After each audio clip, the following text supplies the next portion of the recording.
Hey, what's up, guys? Welcome back to another edition of the Adam Eisen Show. I'm going to be bringing you guys episode 11 today, joined by my friend Levi Whitson yet again. Levi, thanks so much for coming on again this week. How's it going, bud? It's been great, man. Thanks for having me back. Heck yeah, man. Glad to have you. Before we get into things today, I want to send a thank you to everyone who's been coming back to the show now for 10 episodes. Last week, we had our most viewers ever by far, and it's only going to get better from here. Be sure to head over and subscribe to The Adam Eisen Show on YouTube. There's going to be a bunch of big stuff coming there in 2022, including live video, which you guys on YouTube now see we're live. Before we jump into the last couple weeks of the NFL season, I want to send rest in peace to John Madden and prayers out to the family of John Madden. He died yesterday morning, an inspiration to all of football. I don't think there was anybody in the game of football who had a bigger impact and a bigger legacy than John Madden did, from coach to analyst to a great guy. John Madden did a lot for the community and for football as a whole. So rest in peace, and I'm sorry that he's gone. Yeah, he was an absolute legend, so it's a shame that we don't have him anymore. I agree. Let's go ahead and jump into it for today. Last couple of weeks of the NFL, me and Levi were on for episode 10, and now we're back for episode 11 about a week and a half later. There's been a bunch of stuff that has happened, including week 15 and week 16 in the NFL, and I wanted to start off the show today with the San Francisco 49ers, which we talked about a little bit in episode 10, and they're in a really interesting spot at the moment. Garoppolo has to sit this week, and Trey Lance, the third overall pick in this last year's draft, who has had a great month of practice for the last month, and Garoppolo has not looked as hot the last couple weeks. Trey Lance gets to come in and start this week. Week 17, huge week of the NFL. With all the COVID and injuries going on, we're getting more and more backups that are starting. I don't think this is what the league expected at all. And I wouldn't be surprised if after this week they play Houston. Next week, if Garoppolo can't suit up and play, then Trey Lance will be playing the Rams.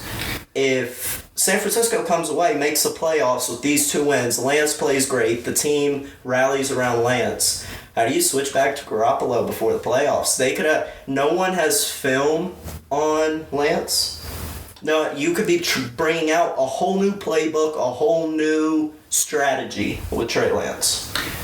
Yeah, I think I've only seen Trey Lance play once this season, and he wasn't bad. He had a lot of rushing yards. He does that quite a lot when he can't find anybody, which is pretty good when you have a mobile quarterback like him. But I mean, I think he'll do pretty well, especially against the Texans when you have weapons like Deebo Samuel and Brandon Ayuk, and of course the big tight end George Kittle. So I mean, it'll probably be a pretty good matchup against the Texans. I'd see the 49ers taking that pretty easy. And Trey Lance against the Rams, that'd be obviously a much harder matchup when you have Von Miller and Aaron Donald coming at you the whole time. So that'll be interesting. The Rams have sort of gone on a new spin as of late, relying a lot more on the running game. Their defense has been playing a big factor, so the Rams are a scary team. But like you were saying, I love Kittle. Kittle's great, insane tight end.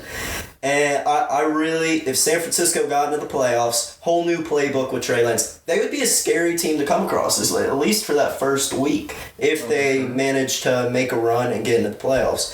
But with the whole making a run and getting into the playoffs now, GMs and owners and stuff have been saying this week how at this point it's kind of like they're just staying alive. And with the amount... Across last year, I found this stat that was interesting. Across last year, there's 282 total positive COVID cases from the start of training camp through the Super Bowl. In just the month of December this year alone, there's been 400 in the NFL. Yeah, it's been absolutely insane. It's honestly been insane to see them play through this, and with all the injuries and COVID, it'd be interesting to see how teams would be playing if everyone was healthy injury wise and health with COVID. It's but Baltimore, they played the Packers the week before Week 15, and while the game was close, the Packers seemed like the better team. They went forward on 4th down, and they were just, on defense, they were injured like all hell. Like, what were they going to do in overtime with that defense? I mean, it's crazy. It's really affecting the game nowadays, and I'm surprised that the NFL is not gonna push back a week or do anything like that. I really want them to, because how are you gonna? Right now on the field this past weekend in Week 16, at QB we had Davis Mills. Granted, I love Davis Mills, and I think he could be the starter last year. He had a great game against the Chargers through 2 tutties, like 250 yards. Really good. I like Davis Mills. I think he could be good. Yeah, he could be pretty good. I mean, he has a lot of potential for sure. We're going to get into more later because I want to look into the Deshaun Watson situation. But on the field this past weekend in Week 16, we had a QB Davis Mills, Tim Boyle, Josh Jackson, Mike Glennon, Drew Lock, Ian Book, and Sam Darnold. Sorry to hate on Sam Darnold, but... I mean, he was only in for a few snaps. I watched most of that game. He didn't do too bad, but... And, okay, Sam Darnold slash Cam Newton. Is that any better? I mean, I don't like Cam. I'm always going to hate on Cam. I mean, I would honestly have Cam in over Sam Darnold just because he's way more mobile. He's a way better rusher. And the Panthers' O-line is so bad at this point. There's not even any time to throw. So I mean, I'd rather have Cam Newton just run it. It's crazy to think that team started 3-0, and it wasn't a Denver 3-0. I mean, not to discredit them, but I mean they played the Jets. Yeah, they did play. Denver had the straight easy 3-0. Carolina had the one impressive win. Yeah, they had one really good impressive win against the Saints. I was there. They only allowed the Saints to have that was when the 70 yards or 70 yards worth of offense, which was literally insane. And then they beat the Texans, and then basically there from that it was just downhill. And then you thought that they were starting to come back uphill, and they've been crashed. They're 5-11 now. Yeah, well, I mean, they had a lot of momentum coming back with Cam, but I mean, you can't rely that much on him. I mean, it's just. I mean, at this point, he's just overhyped. For him to come back, and then I like the players coming out in Carolina saying Cam deserves next year and another shot, because I want Carolina to have another down year and have another terrible year. Cam's not back. In case you didn't hear. I mean, he's back in how he's played in the past. He's definitely back to 2017 Cam, 2018 Cam. Yeah, it's been pretty bad. But with the COVID list, it seems every single day there is someone new on the list, and it's really going to be affecting some teams going into the playoffs. Baltimore should have made a run in the playoffs, should have been a divisional round, maybe even an AFC championship team if they made a run. Now, we don't know who's going to be at quarterback, who's going to be on defense. Literally everything's getting changed for teams 6 hours before game time. It's insane. Yeah, in terms of the Ravens, where they're looking at QB, I mean, Lamar's out with ankle injury. I don't know how much longer it'll be. That's finally starting to catch up with him. Yeah, all the running, all the rushing. I kept thinking, I was like, is this ever going to catch up to him? But it's just like Cam back in 2015. Yeah, for sure. Cam was beating the hell out of his body, and look what happens. Yeah, for sure. And then second string, Huntley. I like Huntley. He's a pretty good quarterback, honestly. The game against the Packers is going to earn him another contract. He's literally like Lamar 2.0, except he doesn't rush as much. That's what's great. Lamar and Baltimore, they had RG3 behind Lamar for a little while, and they always keep that mobile system, so even if they switch quarterbacks, it's the same scheme, it's the same everything. They don't have to change up too much. Yeah, and then his number one weapon was obviously Mark Andrews, helping him out, getting it down. Mark Andrews is ridiculous. Mark Andrews is ridiculous. Tight ends just keep coming better and better these days. Yeah, Mark Andrews is definitely by far carrying that offense, in my opinion. I would agree with you. They need Lamar back, need to get Brown more involved. Oh, yeah. The AFC is going to be an interesting battle this year. Yeah, I definitely will. But now the Packers are also getting messed up with COVID. We've got, after today, I believe it's 15 players with COVID now. And the league let happen week 15. Green Bay play Baltimore, who was the worst team in the league with COVID. Then they let week 16 us play Cleveland, one of the other worst teams in the league with COVID. Yeah. And each team was having players out all week. The Packers looked great in the first half. That fell apart in the second half. Aaron Rodgers said it on Pat McAfee Tuesday yesterday that we need to have more all gas, no brakes, keep driving. I fully agree. We played the way we played against the Browns in the playoffs. It is not happening. And all season I've been like, the offense is going to get it together. While Aaron Rodgers, I think, is going to win MVP, the offense is not nearly what it could be or what it should be at the moment. Yeah, I would agree. When you have your defense getting turnovers, Baker Mayfield threw, four interceptions? 4 turnover, and then there was 5 sacks. If you look at the stat sheet, 48-21 should have been the game. And the Packers only won by 2, right? 3, okay. Well, I mean, when you have that many turnovers, there's no reason why Aaron Rodgers' team should only be winning by 3 points. It's just, I mean, the offense was not clicking in the second half. No. And then you look at the stat sheet, and it's like, oh, that game, the defense, for the first time ever, we probably won't have to blame our playoff loss on the defense. It'll be on the special teams. Yeah. But special teams slowly getting better. Amari Rodgers is out this week, so maybe that'll help a little bit. Amari Rodgers has been screwing up a lot on special teams. It is terrible. Yeah, every time I see him catch the ball to return, I'm like, oh. Oh, God, here we go again. One of the other best offenses in the league, or was one of the best offenses in the league for all these injuries. Definitely still one of the best. Definitely still one of the Bucs. Bucs sitting at 11-4 now. My question to you is, are the Bucs starting to get figured out? The Saints now, over the last 2 seasons, has provided a blueprint for Tom Brady and the Bucs, and it's to make Tom Brady uncomfortable. Tom Brady, for 21 years, all he's been is comfortable in New England. Yeah. Now he comes here. Saints are 4-0 against him in the regular season, 4-1 including playoffs, because you're not beating Brady in the playoffs. That's what happens. And now Brady with his guys. Now I know Goodwin wasn't one of his guys, but Tom Brady's relying on guys like Gronk and Lenny. Lenny is now out.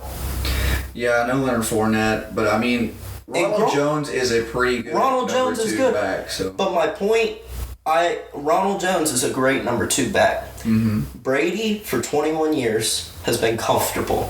Has liked comfort. That's why he brought Gronk. That's why he brought Lenny. That's why he brought Antonio Brown. He tried to bring Julian Edelman. He wanted as much like what he knows. Yeah, he definitely likes sticking to what he knows because, I mean... It makes him so much better. Yeah. And he's a system QB, so what are you... I mean, you give him a great O-line and good weapons, he's going to execute. And now, with injuries decimating the team, no Godwin, no Evans last week, he's got one of his main targets back, Antonio Brown. Brown coming back is big for them. 100 yards. So, yeah. I mean, that's pretty good. So, in 9 losses with Tampa, Brady has had many injuries on the offense, has been uncomfortable, has been on that stuff. 14 turnovers for Tom Brady. In 9 losses with New England, 0 interceptions. And that just goes back for me being comfortable. Tom Brady is a creature of habit, and that's what the Saints are providing the blueprint. Make Tom uncomfortable. Brady's in a very vulnerable position right now for him to get beat this postseason. I really hope it happens. And Tampa Bay brought back all 22 starters after their Super Bowl. They were a great team. Yeah, but what does that tell you? They wanted to stay the same, stay comfortable, not get better. Well, what we saw in 2020 was, I mean, I would say the team overall going into midseason was mediocre. And then after they lost to the Chiefs, they didn't even lose. Yep. So they just got it all together, and they said, this is a Super Bowl team. Why not? Everybody took pay cuts. They got the whole team back together, and sometimes it doesn't always work out, and they're dealing with injuries now. I mean, I still think they have a pretty good. Tampa Bay is going to knock off 1-2 teams. They'll probably be beating the Packers in the championship game still. It unravels a lot quicker for Tom Brady in Tampa Bay than it once did in New England. Yeah, I mean, that's definitely. He's also 44, 45 years old. Yeah, that's great. He's old as hell. He's old as hell. Have you seen any more of The Man in the Arena? I'm only on episode 2. I saw a few episodes with a few clips with his wife Giselle, but talking about it. So other than that, I haven't watched any more episodes. The new one came out last night. I still gotta watch it. I'm excited for it. I still need to watch all of them. It's mesmerizing. Dude, it's so good. It gets you sucked in so quick. For sure. For sure.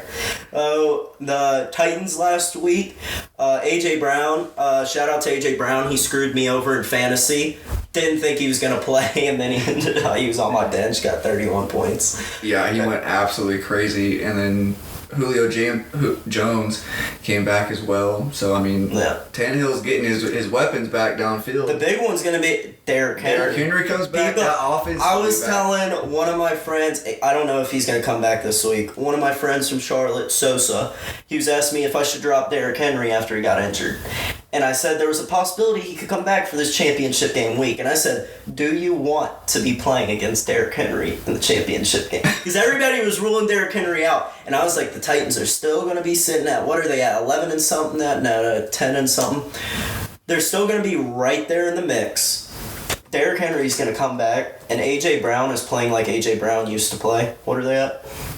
They're at 10-5. And, I mean, if they get that whole offense back healthy, they have a chance to make a run. I really like the Titans. Last year they went to the championship game. Yeah. They went good. They were a good football team last year. They pulled off a big win against the 49ers on Thursday night. That's where a lot of the hate for we were talking about earlier from Garoppolo is coming from. Mm-hmm. Big win over the 49ers on Thursday.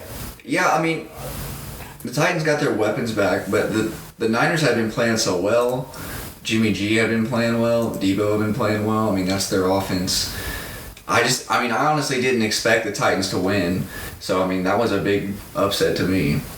Big upset to me. I'm happy the Titans are a team for me that I'm happy.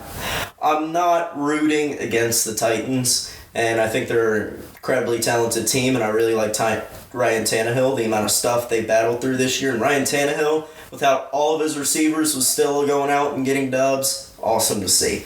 Another team in the AFC, one more win than the Titans. Chiefs are sitting at 11-4. Chiefs are spreading the ball out ton more. It's what I've been saying they needed to do all season long. And if I were to tell you last week that the Chiefs would have no Kelsey, Tyreek Hill would only catch the ball twice. That they would dominate. Yeah, that screwed me too. I had Tyreek Hill too.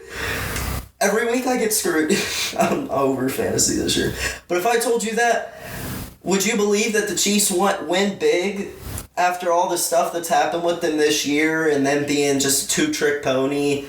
From the way they started, it definitely didn't look good. Yep. But to see how that team's turn around defensively is insane. It's insane. The Packers' defense was atrocious as well. I don't understand how defense make that quick. It's very impressive. They went from allowing 30 points to an average of 10 points. Exactly. They're one of the league's best, if not the league's best defense. Yeah, they had one. I mean, they allowed the Chargers to score, 24 points, I think it was. Yep. And then they basically, they had shut out the Steelers, but it damn well looked like it. They dominated the Steelers. That was an incredible game. Yeah. The kind of rhythm they showed last week, if they keep that through the AFC playoffs, they are going to roll. I still see the Chiefs. They're my Super Bowl team. They're my. I like from the AFC for the Super Bowl. I like the Chiefs. I like the Titans. I like the Colts as my underdog. Yeah, Indianapolis. Here's my thing about Indianapolis. They have so many good playmakers. Jonathan Taylor, they got Pittman, they got all these great playmakers that keep the game close until the fourth quarter. Carson Wentz, dating back to what should have been an MVP year, and I think it was 2016 before he got hurt. Yeah. What should have been an MVP, or 2017, what should have been an MVP year for Carson Wentz. He was a game manager for the first 3 quarters. And then in the fourth quarter, it was his job to go out there and ball. make the magician throws, make the big plays, and go win the football game because you're up 2 points or it's tied or you're down 2 points. The team has kept it this close. You're the quarterback. Time to put the team on your back and go get the dub. Yeah. Carson Wentz is the best at doing that. That's why the Colts are scary for me, especially if Jonathan Taylor gets going in the playoffs and the cold. Because the Colts are going to be traveling. The Colts probably won't have home field for long. No, but if they get Jonathan Taylor going, it'll definitely put a lot of. I like the Colts probably. The Colts and the Titans. The Colts and the Titans are kind of in the same book for me. I like Wentz and Tannehill the same. I think Taylor and Henry about the same. I think Titans probably got a bit better wide receivers. Colts a better defense. Oh yeah, I definitely agree with that. Definitely better. But I think the Titans and Colts would keep the game close against the Chiefs. AFC Championship. They definitely give them a run for their money. They would give them a run. They would outdo them offensively. It's the defense that's going to come down. I like the Colts, I think, for the better matchup against the Chiefs. Yeah, I mean... If the Colts are back healthy fully...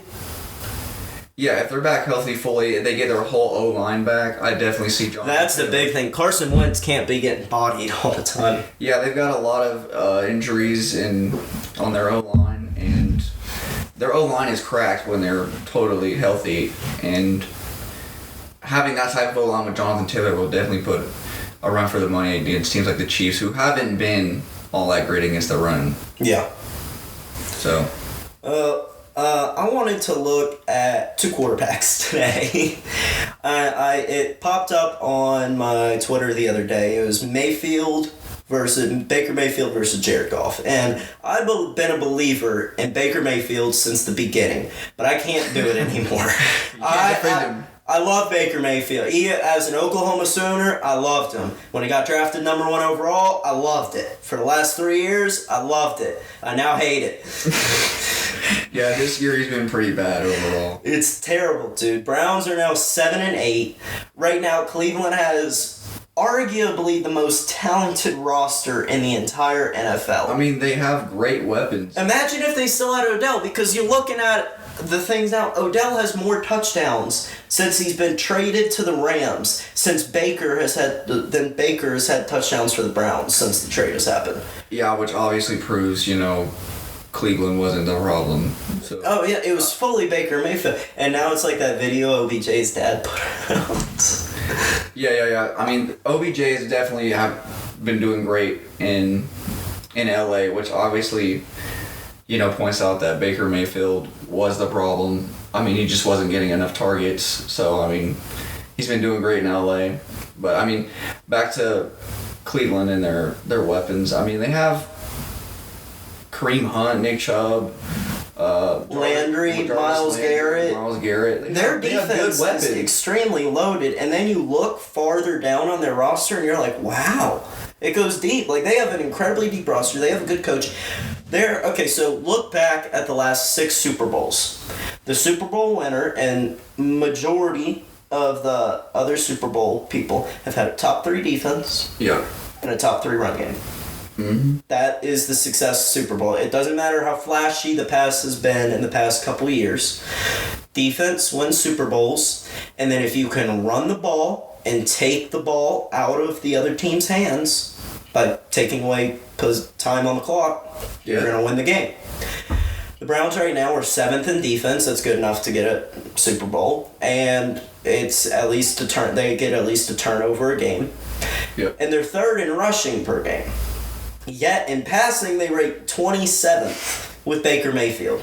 The Browns are a good QB away from going to the Super Bowl, and if you guys don't believe me, let's compare his and Jared Goff's stats. Jared Goff, this season, has beat him out in completions, passing percentage, touchdowns thrown, has less interceptions thrown, and has more yards than Baker Mayfield. Jared Goff's team has 2 wins all year. I have yet to bet against the Detroit Lions, and I love the Detroit Lions. Feel terrible for their franchise, even though I'm a Packers fan.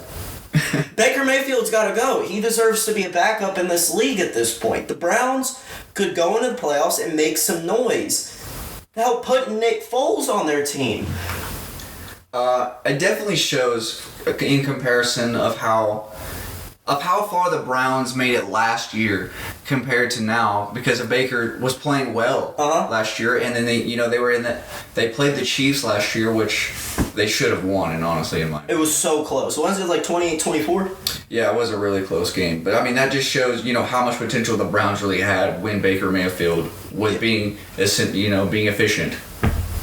Now, I don't know how, if you're a Browns fan, there's any way you can still defend Baker Mayfield.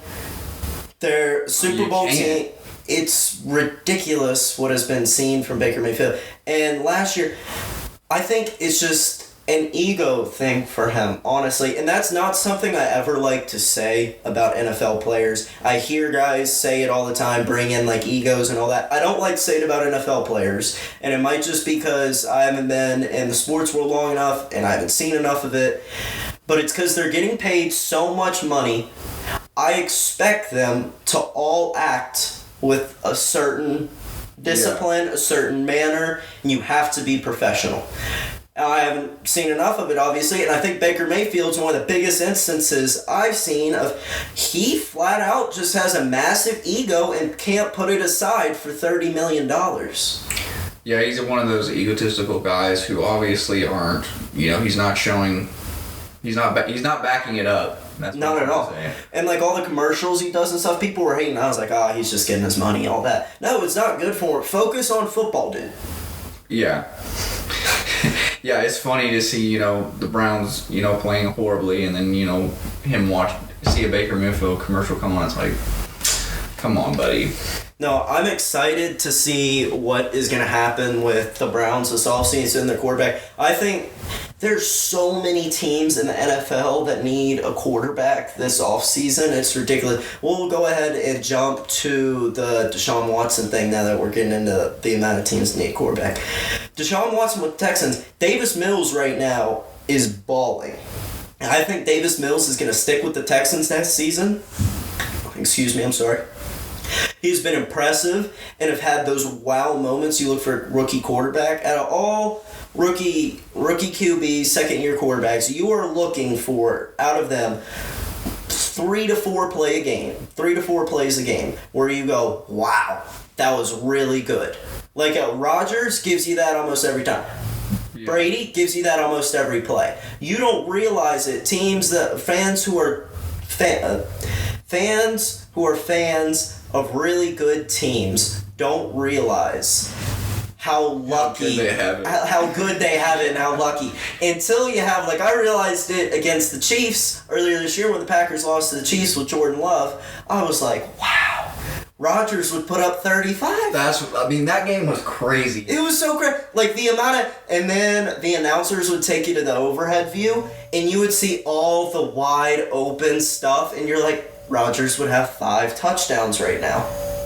Yeah, at that time, the Chiefs' defense was obviously horrible. Oh, yeah, it was terrible. It was like... I was like, dude, the Packers would have won like 45-10. Right after that week, the Chiefs got their defense. The Chiefs' defense was technically good against us. They held us to, 10 points? I mean, technically, yes. So, technically, that was good. But the Texans and Deshaun Watson. Deshaun now has sat out this entire year. He has 22 allegations against him. I was looking more at the allegations yesterday. There's not been a lot that has come out more about it. The league is still deciding what to do.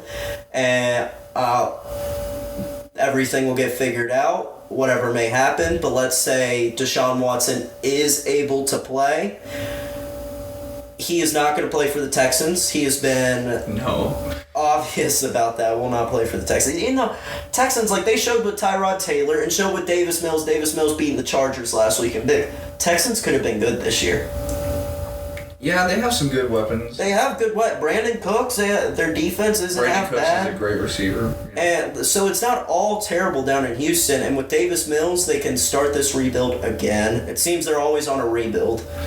Yeah, if they had Deshaun Watson right now at that QB position, the Texans would have had a pretty decent year. Yeah, they would have 8 or 9 wins, but I understand Deshaun, where it started. And so if he does get traded, I no longer see him going to Miami. We'll get into Miami in a second. But this offseason, we have a ton of teams looking for QBs. We got probably the Browns, who we were just talking about. Baker cannot continue there. The Panthers, most likely, even though Cam wants another shot, I think the Panthers should go after Deshaun if they have the opportunity. The Broncos, Pittsburgh, Saints, maybe. I think Sean Payton might stick with Taysom Hill, even though it's looking like it's time to move on. Yeah, I would. I mean, for sure. Or they have Jameis. I forgot about Jameis. That's my bad. Out of all those teams, I mean, the best team a QB could go to is definitely Denver. Denver or Pittsburgh? I like Pittsburgh. Pittsburgh has some offensive weapons, but I mean, their defense is horrendous. I think if Deshaun Watson and both Aaron Rodgers left, and they were going, they would bet both one Broncos, one Pittsburgh. I mean, everybody's saying Aaron Rodgers to Pittsburgh. I want Aaron Rodgers to Pittsburgh. Really? Like, I don't want it, obviously. I want him to stay, but if he does leave, I want him to go to Pittsburgh. I think that's the best place for him out of everywhere. I feel like the biggest part of Aaron Rodgers' career, though, has been he's so good, but I mean, he never has. I mean, I'm not gonna give him credit for everything, but he's never had a top tier defense except when they played the Steelers in 2010. The only time he's had a top 10 defense, 2010, last year. Last year we were right on the cusp. We were 10 or 11. I'll count a top 10, and this year definitely top 10. So my point there is, I mean, he's Aaron Rodgers, so he's gonna do great offensively anywhere. But he's just not. I don't think he's gonna have that type of defense in Pittsburgh. Pittsburgh's a legendary defense. Mike Tomlin's a defensive coach. I guess if they can turn it around, but that is true. This year they haven't been doing great. T.J. Watt is really the only bright spot. T.J. Watt should have been a Packer. He should have. Yeah, Pittsburgh's defense against the rush has been awful. Yeah. That's all. I mean, but it's going to be interesting to see where Deshaun Watson goes. The trade value before the season, they were asking for like 3 firsts, 2 players. Like, yeah, they're asking an insane amount of. I don't know how you can ask that for a player who's not even going to play for you. Like, I mean, he's a liability. He's a great quarterback, but he is a liability in terms of all these allegations. You never know what's going to happen. It's kind of like Antonio Brown. Yep. So, I mean, we've never seen this happen before. We've seen the NBA stepped in with trades. The NFL could step in. Yeah, I mean, Deshaun Watson's too good of a player to be sitting on a bench in Houston. Yeah, in terms of the NBA stepping in on trades, I remember the biggest one. Kobe and CP3 and all that. Yeah, the CP3 trade from New Orleans to LA, and David Stern was like, no, not so fast. And then, we have super teams with Kevin Durant. Yeah, now it's like, really? Okay. Adam Silver doesn't care. No, he doesn't. Yeah, unlucky. So the team that was supposed to trade for Deshaun prior to the season and up till 7 weeks ago, Miami's been on a 7-game win streak since they said, Tua is our guy, we're sticking with Tua, we want the trade conversations out the door. Nope, Tua's our guy. They're now 8-7. After the first half, it felt like Miami should have been up a lot more against Ian Book and the Saints. I didn't love Tua. He's very limited. He's just inconsistent. He's just so inconsistent. Miami's coaches they had 1 touchdown on their 1 touchdown drive. Yeah. Miami's coaches were so creative. The second, it's like they were waiting. Tua threw that 40-yard bomb. Yeah. The second that got completed, they were like, okay, we need flea flicker, which they did. We need an end around, which they did. And they pulled out all these trick plays in order to be sure to get that touchdown. They're finding ways to win, and it's impressive. But if you're not, it depends on your margin of victory and stuff like that. The Miami doesn't have a high margin of victory. And my point is, coaching and defense is going to have to carry. Miami's defense through that 7-game lose streak was one of the worst in the NFL. But now they are number 1 in almost every single category there is. Yeah, since that Baltimore game, I've been insanely impressed by the Dolphins' defense. I mean, I'm pretty sure they ran I think I watched a video on how they ran, I think it was 50 blitz plays against Lamar. Yeah. And basically held them to, I think it was 1 touchdown that game. I mean, they've been playing outstanding. Yeah, they've been playing outstanding. I like Miami to go into the playoffs. Maybe Miami could get a win, but definitely Miami does not make a run or anything like that. Yeah, I agree. Don't want to call Tua a bummy QB or anything like that. He's just an average quarterback. And what do you have to do in those situations with guys who aren't big playmakers? You have to rely on coaching and trick plays and your other playmakers, which it's not always going to work. You need your quarterback to be able to clutch up and do some clutch things for you, which Tua I haven't seen this year. Yeah, the 7-game win streak for the Dolphins, I mean, it's great. Not to discredit them, but I mean, they have played the Jets twice. They just played a quarterback in his first NFL game. So, I mean, obviously that's not that hard of matchups, not to discredit the Dolphins defense, but, you know, that's why I agree with you that they're not going to do much in the playoffs at all. It's really not. Unfortunate. I want to see Tua do good. I liked Tua in college. I remember when he came in the championship game for Jalen Hurts for Alabama. It was great. I loved it. So we get on. There's 2 weeks left in the NFL season. NFL awards are coming around. NFL awards are just based on the regular season. I wish they had the playoffs too, but I understand why there's not awards for the playoffs. We're going to go through. We're going to MVP, Defensive Player of the Year, all of them. For my MVP, I got Aaron Rodgers. He leads the league in a ridiculous amount of categories. The last 15 weeks, his touchdown to interception ratio is 16.5 to 1. Next closest is Kirk Cousins with 4.0 to 1.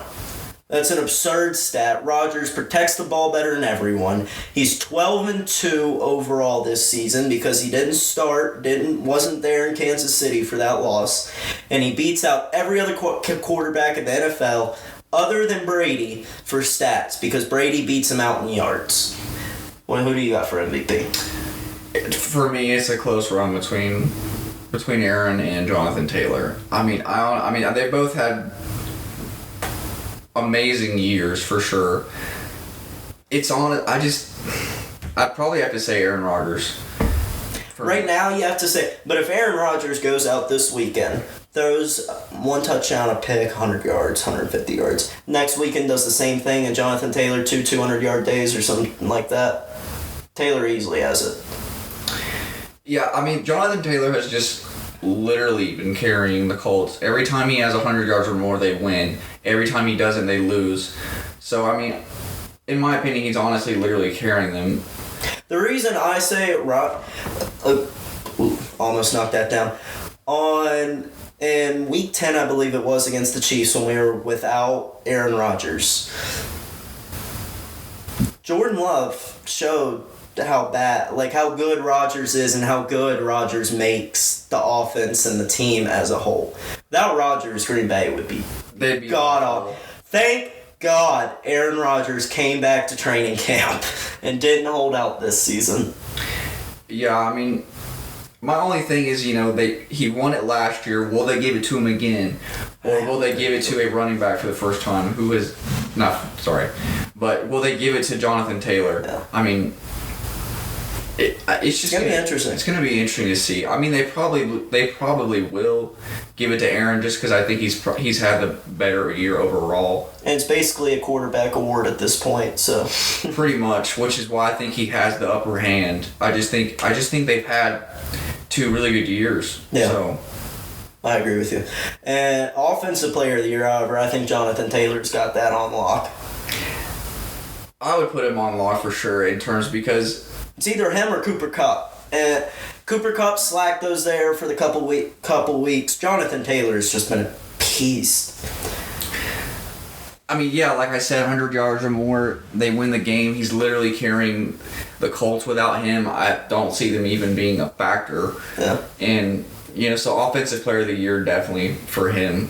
Cooper Kupp has had an outstanding year, but in terms of just, pure asset-wise to a team, I'd say Jonathan Taylor's Offensive Player of the Year. I would agree with you. And then Defensive Player of the Year, I can't believe Micah Parsons a couple weeks ago put his name into the Defensive Player of the Year conversation, and now he's tied in Vegas odds for first. And I think Micah Parsons is going to get Defensive Player of the Year as a rookie. It's incredible. It is incredible. He's made that. I mean, he's everywhere. Of the Dallas defense is pretty. Dude, I literally see him blitzing the quarterback. Quarterback throws. Ball gets tipped up in the air. It's 20 yards downfield, and then I see Michael Parsons right next to the ball. Yeah, he's. I'm like, what? How did it? It makes no sense. He's there in 2 seconds. Yeah, it's been absolutely crazy to see how good he is in a rookie year, and to see that Dallas defense as a whole, along with Trayvon Diggs and him. It's been crazy how good they've become. He's a complete ball hawk. It's incredible. And Defensive Rookie of the Year, that's not been a debate. The current odds for Micah Parsons to win Defensive Rookie of the Year is negative 50,000 to 1. That means you would have to bet $50,000 to win 100. Jesus. Yeah. Offensive Rookie of the Year, Mac Jones. He's definitely had a great year. It's just there's no one else. Jamar had it for me, and then Jamar blew it for me. He had a great week last week. He had the slack weeks. I think Mac's gonna get it as long as the Patriots win their final 2 games. Yeah, as long as they win their final 2 games, I see Mac definitely. If the Patriots blow this and don't make the playoffs, Mac Jones doesn't win it, and I'm going to be more disappointed than anybody because I wanted to see the Patriots F some up. In terms of Jamar Chase, he had that insane week against Baltimore, and then it kind of went downhill from there. I mean, he had a good game versus the Niners. Yeah. A pretty good game last week, but I mean, they were playing that Ravens defense, which was terrible, and beside T. Higgins outdid him in terms of yards by a lot. T. Higgins finally getting involved. Good for you, T. Higgins. T. Higgins is so underrated on that team. I know, I just don't like him. They were just doubling up Jamar, and then T. That's what teams are, because Jamar was just blowing by everybody. Yeah, which I mean, ridiculous. Made T. Higgins more of a factor. So I mean, definitely did. Tyler Boyd, yeah. Definitely get more. Comeback Player of the Year, I don't think. Joe Burrow was in the conversation. Dak's got it at this point. Especially after the amount of points and stats they put up against football team. Prescott definitely has it, in my opinion. And then Coach of the Year, a couple weeks ago was Bill Belichick. I still wanted Matt LaFleur. I've been saying Matt LaFleur this whole season because there is not one coach in this league who went through more. He didn't have a quarterback his entire offseason. Didn't know what was going to happen. Handled it like a complete professional. Came in, got his team ready. Aaron came back, got the whole team ready with Aaron. Went out. Terrible week 1. Packers lost 38-3, I believe, against the Saints in Jacksonville. And it was supposed to, everybody was saying, oh, they're done, blah, blah, blah. Matt LaFleur battled through the adversity with Aaron Rodgers and the team, and has them now sitting with the best record in the NFL by 1 game. And dealing with the Aaron Rodgers COVID stuff. No one's gotten their team more prepared. He went over his first 2 years in the regular season 26-6, which is ridiculous, and now he's 12-3 again. So how do you 38-9 over almost your first 3 seasons in the regular season? Yeah, I mean he's been outstanding. I mean he deserves. He does have Aaron Rodgers, and that's what everyone said. I know he has Aaron Rodgers, but to deal with that much adversity, I wanted Bill Belichick to get it, but Bill's blown it in the last couple weeks. Yeah, for sure, belonging to the Colts. Yeah, and then so I mean it's gone downhill for him since then, but I think Matt LaFleur definitely has it. I mean, the Packers are the favorite, in my opinion, to win it all. Oh, we're about to be getting all these awards, and then we're going to blow it, and then we'll blow it again. Okay, so before we get into the lines of the week, college football playoffs are here. I think I told you guys back on like December 4th, I think it was, when these rankings came out, that come playoff time, I'll give you my actual predictions, what's going to happen for these first round of playoffs.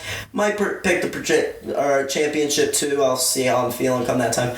Alabama versus Cincinnati. Big game. Alabama, obviously one of the powerhouses that there's been in college football for the past 8 years or so, 10 years or so. Alabama is a 13.5-point favorite.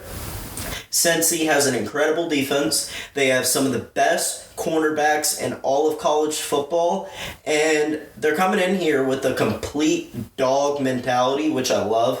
I think Cincy's going to come in here and cover the 13.5. I don't think Cincy's going to be able to beat Alabama. I've liked Cincy now for like 3 years. I started seeing stuff on them a few years ago. They've been doing good. They've been getting like the 6th seed, the 7th seed, and everybody's been crying for them to be put in the playoffs. Finally, they're getting their opportunity. So you never know. They could keep this game close, and it could come down to a play, and Cincy could win it. I wouldn't be surprised. But either way, I like Cincy to keep it within 13.5 here. You think Cincy will keep it within 13.5, or you think Bama will? No, you got Bama. I think Bama will run away with it. That's how majority of people think, unfortunately. And Georgia versus Michigan. Michigan, while they're the 2, Georgia's the 3. Georgia's favored by 7.5. They both have incredible defenses, but Georgia has been here more the past couple years, got more experience, and I'm thinking I'm liking Georgia to cover. Georgia's got the better defense, in my opinion. Michigan's defense started to get hot against Ohio State and has really stayed hot since then. But I think Georgia's going to cover that 7.5, and they're going to come out of this game, and it's probably going to be Alabama-Georgia again for the 3rd time.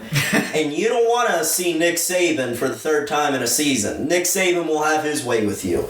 So Alabama most likely the national championship, but I am rooting for Cincinnati, just like probably 99% of America is the whole game. Let's go, Cincinnati. Love it.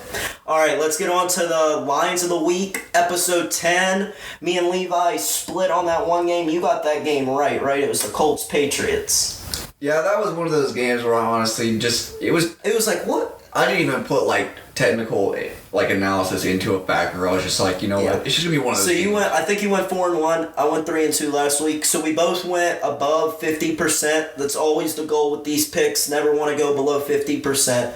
So Lines of the Week this week, we got 5 games for you guys. Starting it off, Chiefs at Bengals. Bengals had a huge week last week. Joe Burrow throwing for 525 yards, cementing himself in the top 5 all-time for most thrown passing yards in a game. Chiefs defense has been stepping up a lot now, like we've been talking about. It's going to be a really good game.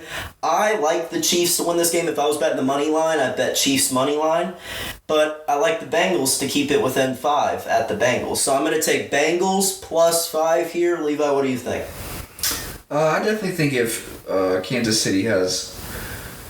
Tyreek Hill is more of a factor. If Kelsey's back, then I've definitely taken the Chiefs to win this game because their defense has just been outstanding. And, not to discredit the Bengals, but they played a horrible defense last week. So I definitely think they will keep... No, they were playing like a high school defense last week. That was awful against the Ravens. Yeah, so, I definitely think they will keep it somewhat close, but I'm definitely taking Kansas City to win this game. You think they'll keep it within 5? Probably not. Probably not, so Chiefs minus 5? Yeah. Gotta make the pick. Dolphins at Titans.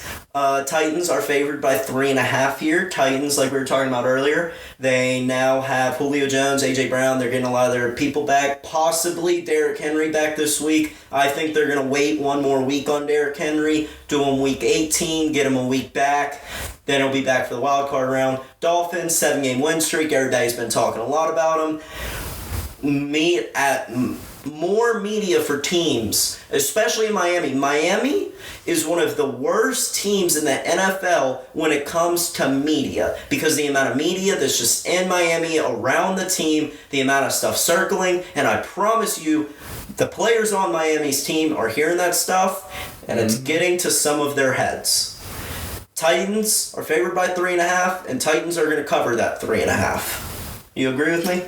Yeah, I definitely agree with Tannehill having his weapons back. I definitely think that the Titans' offense will definitely outperform the Dolphins. So, I mean, the Dolphins' defense has been good. I just don't think they're going to be good enough to hold that offense definitely down the stretch of the game.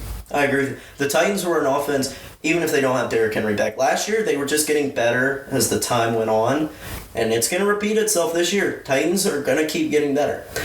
Going on to our third game, Broncos at Chargers. Chargers are favored by 5.5 here. Chargers obviously got manhandled last week at the Texans. That was surprised a lot of people. They've been up, they've been down. They've been up, they've been down. And I think this is about to be an up week for the Chargers. Broncos are not fighting for a whole lot. They could possibly get a wild card. I don't think they're going to end up with one. I like the Chargers. Chargers are sitting when Chargers could be the 5 seed. They could have a good spot. They need to have a good week this week. They need to get momentum back. I like the Chargers and Justin Herbert to cover the 5.5. Yeah, if the Broncos defense is pretty good, but with Teddy Bridgewater out and having Andrew Luck at the helm, they're definitely not going to be able to keep up offensively with the Chargers because the Chargers are going to score. That is, and especially with the without Teddy Two Gloves. Yeah, the Broncos aren't even a factor. Honestly, in this game, in my opinion. Agreed. Texans at 49ers. Now, we were talking about the 49ers earlier. 49ers are in one of the most interesting positions in the whole NFL with Trey Lance coming in. We could not know, but the 49ers could have been preparing for Trey Lance for the past 2 months. Kyle Shanahan could have a secret red notebook stashed away underneath a green notebook, that's Garoppolo's notebook, at his desk. The red notebook is Trey Lance's notebook.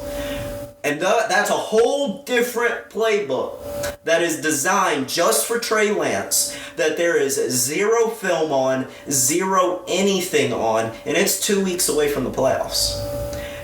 Tell me how scary that is terrifying for a team. But also, it's the first week. The Vegas bettors are giving us 49ers minus 12.5. I like Texans plus 12.5 here. I love Davis Mills. He's been balling. He had a great week last week, and I think the Texans will keep that up. I like Trey Lance. I think they could change everything, but I don't think Trey Lance is going to go out and beat a professional football team by 12.5 points in his rookie year. In week 17, and the situation they're in, with Davis Mills trying to earn his starting spot, I don't see it happening. I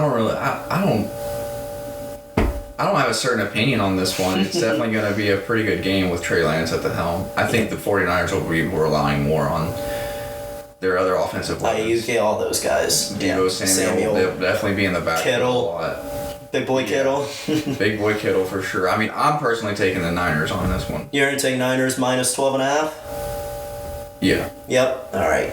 That's the game we split on so far. And the last game, it is going to be Monday Night Football. Browns at Steelers. Browns are favored by 3 points here. It being at the Steelers. Steelers have great defense. TJ Watt is great. Mike Tomlin's, they're dealing with a lot of adversity. Big Ben is about to be on his way out, probably retiring after this year. I think Big Ben's not going to want to go out on 2 losses. He's going to want to go out on 2 dubs. And I think the Steelers, honestly, will beat the Browns because I've just lost all faith in the Browns. Now that I'm betting against Baker Mayfield's going to ball. See, I don't think it'll be Baker Mayfield that's going to be a big factor in this game. It'll be the run game. I think it's going to be the run game. Good. Nick Chubb will definitely go off against the Steelers. You also got to think, I wasn't thinking about rivalry here. Cleveland Steelers, that is a big rivalry. It definitely is. I think it's going to be like 20-19 games. Steelers plus 3. I'm taking the Browns. You're taking Browns minus 3. All right, we split on 2 games this week. Taking the Browns. So me and Levi for Chiefs at Bengals. We both picked Bengals plus 5. Dolphins at Titans. We both picked Titans minus 3.5. Broncos at Chargers. We both picked Chargers minus 5.5. Texans at 49ers. I picked Texans plus 12.5. Levi picked 49ers minus 12.5. Browns at Steelers. I picked Steelers plus 3. Levi picked Browns minus 3. So that is going to be all for this week's show. Thank you all so much for tuning in again. Be sure to head over and check out the Adam Eisen Show's YouTube channel to see the big updates that have come about this week. Also, a big thanks to Levi for coming out and being on today's episode with me. See you all next week for episode 12 of the Adam Eisen Show.